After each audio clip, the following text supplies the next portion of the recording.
कचहरी परिसर में सिविल बार एसोसिएशन का चुनाव 2 अप्रैल से प्रारंभ हो गया है, जिसके क्रम में आज पूर्व के मंत्री रहे राकेश मिश्र जी ने अपना नामांकन पत्र दाखिल किया है।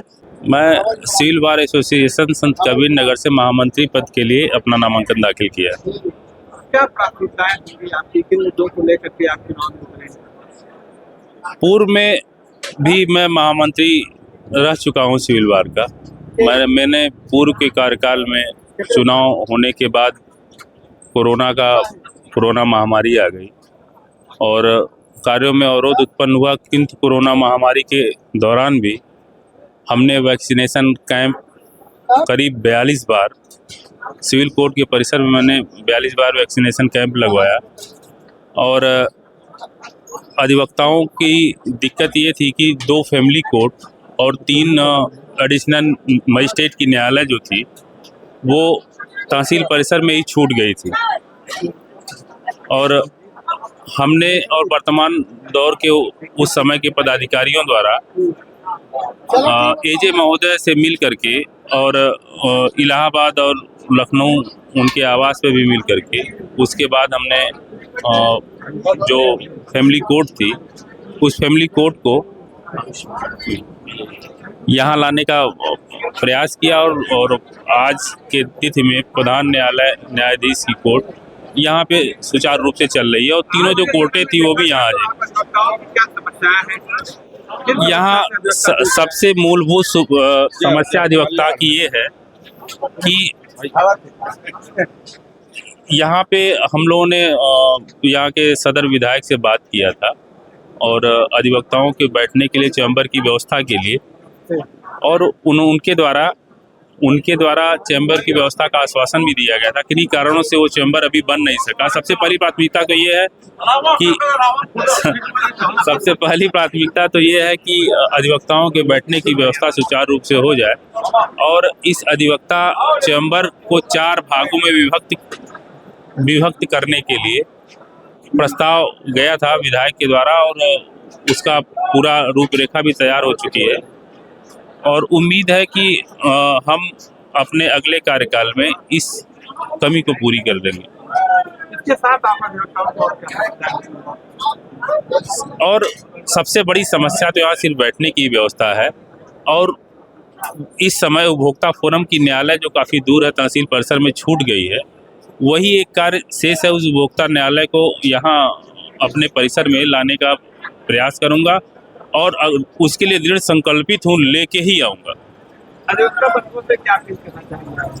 हम अधिवक्ता बंधुओं से अपील करूँगा कि पिछले कार्यकाल को उन्होंने हमारे देखा है, अगर पिछले कार्यकाल को उन्होंने देखा है तो जरूर यह जाना होगा, समझा होगा कि हमने अपने कार्यकाल के दौरान अपना अथक प्रयास किया है, अधिवक्ताओं की समस्या को दूर करने का प्रयास किया है।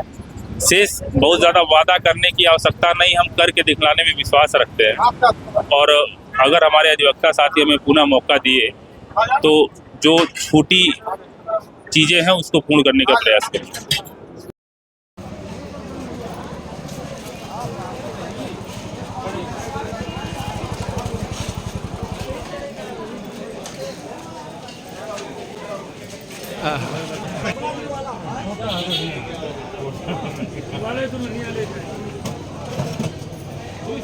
एक तो दुल्हनिया गायब रही पीछे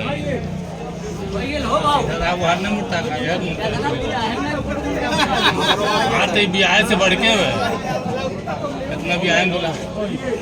दर्ज भी आपने अपने साथी राकेश मिश्रा जी के नामांकन पत्र में दाखिल हुए, क्या लगता है कि चुनाव जो है यहाँ पे सिविल बार एसोसिएशन का हो रहा है, किन मुद्दों पे होगा, क्या कहना चाहेंगे? निश्चित रूप से राकेश भैया का कार्यकाल, पिछला कार्यकाल बहुत अच्छा रहा और एक सिविल बार के अब तक के सबसे बेहतरीन महामंत्री के रूप में उन्होंने अपना कार्यकाल जो है निभाया है। 2012 से लेकर आज तक जितने महामंत्री सिविल बार के हुए हैं उसमें सबसे बेहतरीन कार्यकाल उनका रहा है।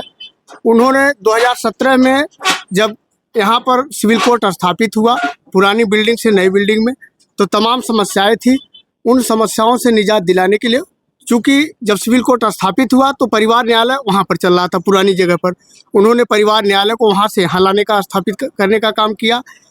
एफटीसी कोर्ट सिविल जज जूनियर डिवीजन की 2 कोर्टें वहाँ जा रही थी पुरानी बिल्डिंग में, जो यहाँ से 5 किलोमीटर दूर पड़ता है, उसको भी लाने का प्रयास उन्होंने किया।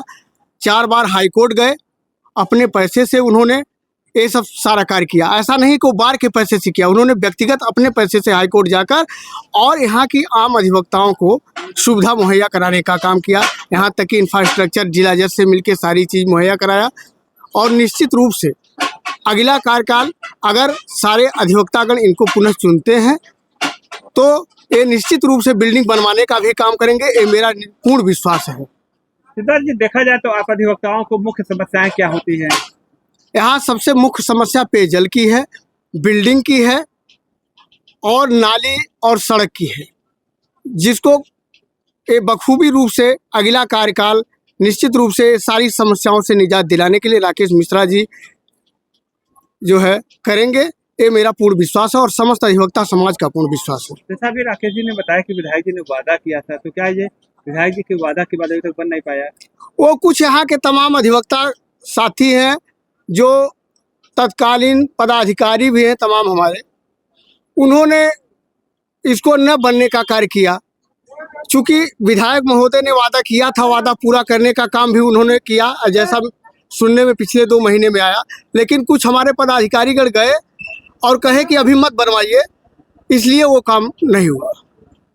क्या लगता है राकेश जी पुनः महामंत्री पद से निश्चित रूप से राकेश जी समस्याएं दूर हो जाएंगी? निश्चित रूप से राकेश जी पुनः महामंत्री होंगे और लगभग 70 वोटों से वो चुनाव जीतेंगे, ये मेरा दावा है। और हम लोग पहले से आप कैसे कह दे रहे हैं मोदी जी की तरह कि हम 400 पार होंगे? निश्चित रूप से हम दावा करते हैं, क्योंकि वो समस्त अधिवक्ताओं के दिल में और हृदय में बसते हैं, इसलिए मैं दावा करता हूँ। जब समस्त अधिवक्ताओं के दिल में बसते हैं तो मात्र 70 वोटों से ही क्यों जीतेंगे? इसलिए कि और प्रत्याशी लड़ रहे हैं तो उनको भी मतदान होगा। ऐसा नहीं लगता है कि बहुत सारे लोगों के दिलों में ये नहीं रहते? ऐसा नहीं है। अभी तो आप यही कह रहे हैं कि सभी अधिवक्ताओं के दिलों में रहते हैं, तो सभी अधिवक्ताओं के दिलों में रहते हैं, सबका मत मिलना चाहिए। हाँ, लेकिन मत के रूप में सबका परिवर्तन नहीं होगा। जो विशेष रूप से इनके द्वारा जो भी लगाव होगा जिन लोगों का, वही मतदान के रूप में परिवर्तन होगा। अधिवक्ता बंधुओं से क्या अपील करना चाहेंगे आप? अधिवक्ता बंधु से यही अपील करना चाहेंगे कि एक सुयोग्य कर्मठ प्रत्याशी का ही चयन करें, जिसमें राकेश मिश्रा जी सबसे बेहतरीन प्रत्याशी है। राकेश मिश्रा जी के आप लोग 7 अभी नामांकन पत्र दाखिल किए हैं, क्या लगता है कि चुनाव में राकेश जी का क्या एजेंडा होगा, किन मुद्दों को लेकर चुनाव मैदान में उतरे हैं? अब जैसे ये है कि मुद्दा तो इनके पास बहुत बढ़िया बढ़िया है, जैसे नाली है और ये रास्ता है। अभी तो इन्होंने अपने कार्यकाल में इतना बड़ा जो टेंट लगे क्या टीन का बनवाया है, ये बहुत अच्छा काम किया था, जिससे लोग ये इनकी सराहना करते हैं और दोबारा जीतने के लिए इन्हें वोट देंगे लोग, ऐसा हमारा आशा है। इनके कार्यकाल को देखा जाए तो क्या माना जाए अधिवक्ता बंधु किस तरह से इनके साथ रहेंगे? अब दिल से रहेंगे और क्या, वैसे थोड़े ना रहेंगे, दिल से रहेंगे, जो भी हैं दिल से रहेंगे। क्या अभी कुछ डिसीजन करेंगे, कितने मतों से विजयी होंगे? अब डिसीजन क्या करना है, हमें तो यह है आशा है कि वो जीतेंगे। आप अपने अधिवक्ताओं बंधुओं से क्या अपील करना चाहेंगे? अपने अधिवक्ताओं बंधुओं से ये कहना चाहते हैं कि ऐसा ही नेता होना चाहिए जो सबको सम्मान दे, चलते चलते रास्ते में अपने से बड़ों को सम्मान देते हैं, नमस्ते करते हैं, ये हमें बहुत अच्छी लगती है बात। सहयोगी उनसे बातचीत करते हैं कि राकेश मिश्रा जी ने अपना नामांकन पत्र दाखिल किया है, लोग उनको वोट क्यों दें? इसलिए उनको वोट दें लोग कि इन्होंने बहुत बहुत काम किया इस कचहरी के लिए। हम लोग 4-6 किलोमीटर जाते थे उधर, ओवर ब्रिज क्रॉस करते हुए या नदुरा चौराहा क्रॉस करते हुए जाते थे पुरानी तहसील में। वहाँ पे फैमिली कोर्ट थी और तमाम जूनियर डिवीज़न की कोर्टें थीं। और यहाँ से जज साहब से कहते थे, इसी बिल्डिंग में बनी है, जज साहब से कहते थे, जज साहब कहते थे हमारे पास जगह नहीं है, हम नहीं ला पाएंगे, फैमिली कोर्ट कभी भी इस कोर्ट में आ ही नहीं सकती है। तमाम जज ये कह के हम लोगों को वापस कर दिए। लेकिन इनके अंदर पता नहीं क्या जादूगरी की छड़ी है, ये कहाँ से कहाँ गए, लखनऊ गए कि इलाहाबाद गए, कहाँ नहीं गए, वहाँ से जाके इन्होंने कुछ प्रयास किया और प्रयास करने के बाद में सारी चीज़ें आ गई। तो हम अधिवक्ता हैं, हम तो जानते हैं कि हमारे घर कोई आके काम करेगा नहीं, जो हमारी भलाई के लिए काम करेगा। भलाई यही है कि हमको नज़दीक जाना है, यहीं पर आ गया, कोर्ट हमारी आ गई, तो हम चाहते हैं कि इन्हीं को वोट दिया जाए और हम लोग इन्हीं को वोट देने के लिए पसंद हैं। अगर आज के दौर की सोचे तो आप अधिवक्ताओं को मुख्य समस्याएं क्या होती हैं? हमारे यहाँ मुख्य समस्याएं ज़्यादातर यहाँ पे जैसे टीन शेड का था, निर्माण था, जब हम लोग शुरू में आए नहीं बढ़िया था। आप उस समय हम लोग जो है एक समय ऐसा भी आया था कि टीन शेड हम लोग जो इतना बड़ा आप देख रहे हैं पंडाल उजाड़ा गया था। हम लोग उसी भगवान राम की तरह समुद्र के तट पे बैठे हुए थे निराश कि कैसे उस पार जाए। इसी बीच में हमारे अंकुर राज जी आ गए। आपने अंकुर राज जी का हमारे सामने पाँव पकड़ा कि विधायक जी आप तो भी जीते नहीं हो लेकिन फिर भी कुछ कर जाओ। तो उन्होंने 60,000 का कुछ बजट बनाया और 2 जूनियर को साथ लिया और गए गीडा से अपना जो है सामान वामान लगवा दिया, इतना बड़ा बन गया। इस पूरे प्रेशर को उन्होंने कहा था हम बनवा देंगे, लेकिन हमारे यहाँ के कुछ राजनीतिक ऐसे हैं जो उसको उसमें खुराफेज लगा दिए कि अभी हमारा नहीं उजड़ेगा, हमारा नहीं बनेगा, हमारा ऐसा है। तो भाई कोई अपने घर से तो करला के करेगा नहीं या ज़बरदस्ती किसी का उजाड़ेगा नहीं, क्योंकि अधिवक्ता भी एक ऐसा वर्ग है कि अगर उसकी काम को ज़बरदस्ती उजाड़ा जाएगा तो अपना जो है रोड पे आएगा। तो यहाँ पे लोगों ने ही अब कहा कि हमारा नहीं बनना चाहिए। रही बात सड़क खड़ंजा की, आपने हमारे देखिए पीछे यहाँ पे रास्ता नहीं था, इस रास्ते को आपने जब 3 सेट बना 5 फुट का रास्ता 6 फुट का रास्ता बनवा दिया, उधर के लिए लोग जाने लगे। अब क्या कर सकते हैं, भट्ठे से मंगवा के बरसात के सीजन में राबिस गिरवाए। इतना तो ज़्यादा किसी के पास में पैसे नहीं है, सब लोग कचहरी के पैसे के लिए आते हैं कि खड़ंजा का निर्माण कराया जाए, वो भी किसी बजट से हो सकता है खड़ंजा का निर्माण। क्या लगता है कि राकेश जी इस बार पुनः महामंत्री या मंत्री पद पर विजयी होते हैं तो जो समस्याएं हैं दूर हो पाएंगी? बिल्कुल दूर हो जाएंगी, सारी समस्याएं दूर हो जाएंगी। और राकेश जी को लगता नहीं है, राकेश जी चुनाव जीत रहे हैं और जीत जाएंगे। और आपने जो अभी ये सवाल किया है कि इनके खिलाफ भी चुनाव लोग लड़ रहे हैं और क्यों लड़ रहे हैं, उनके दिल में भी राकेश जी हैं। वो भी जो प्रत्याशी इनके खिलाफ लड़ रहे हैं वह भी अपना वोट राकेश को ही देंगे, अपना नहीं देंगे। वो चूंकि किसी के कहने पे बहकावे में आके चुनाव लड़ रहे हैं, ईगो बना के चुनाव लड़ रहे हैं, वो चुनाव लड़ना नहीं चाहते थे। क्या लगता है कि जो ईगो बना के चुनाव लड़ रहा है राकेश जी, जो मंत्री पद पे चुनाव लड़ रहे हैं, लोगों को समझा बुझा करके उनको बैठा पाएंगे? संभव है कि हो सकता है कि इनके जो है इनके करैक्टर को देखते हुए, इनके चरित्र को देखते हुए, इनके व्यवहार को देखते हुए, इनके कार्यशैली को देखते हुए पर्चा वापस ले लें। कल परसों तक पर्चा वापसी का दिन है, वापस भी ले सकते हैं वो लोग। पर्चा वापस हो सकता है तो क्या राकेश जी निर्विरोध घोषित हो जाएंगे? बिल्कुल, राकेश जी को निर्विरोध घोषित हो जाना चाहिए। उन लोगों को इनके खिलाफ चुनाव में अब की बार नहीं लड़ना चाहिए था, इनको वॉक ओवर दे देना चाहिए था, इनके कार्यशैली के अनुसार, इनके किए हुए कार्यों के अनुसार। और क्या राकेश जी को देखते हुए आप उन अधिवक्ताओं से मिलेंगे जो चुनाव लड़ रहे हैं और जिनका कोई मतलब नहीं है, कुछ लोगों को जैसा आप बता रहे हैं बहकावे में चुनाव लड़ रहे हैं, तो क्या ऐसे लोगों को बैठाने का काम करेंगे आप लोग?